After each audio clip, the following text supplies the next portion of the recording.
বাঙালদের রান্নার একটা স্পেশালিটি আছে।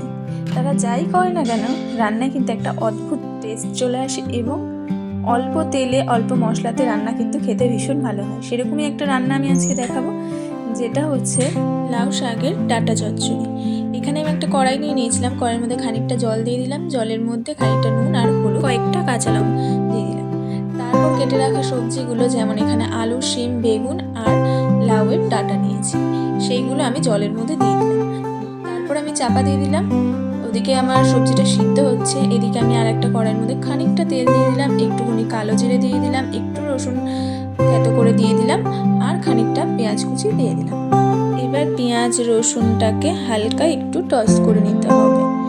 হালকা টস করা হয়ে গেলে সিদ্ধ করে রাখা সবজি এবং ডাঁটাগুলো ওর মধ্যে দিয়ে দিতে হবে। গ্যাসের ফ্লেমটা হাইয়ে রেখে আমি একটু চাপা দিয়ে রেখেছিলাম। তারপর চাপাটা খুলে নিলেই দেখলাম যে ঝোলটা শুকিয়ে গেছে। এরকমভাবে কিন্তু ঝোলটা শুকিয়ে নিতে হবে। গ্যাসের ফ্লেম কমিয়ে রাখলে কিন্তু তরকারিটা টকটক খেতে হবে। তো আমি গ্যাসের ফ্লেম বাড়িয়ে ঝোলটাকে শুকিয়ে নিয়েছি এবং এরকম মাখা মাখা করে তুলে নিলেই কিন্তু একদমই রেডি ডাঁটা চচ্চড়ি। এটা কিন্তু ভীষণই খেতে টেস্টি হয়। আমার মা সবসময় এরকম রান্না করে থাকে।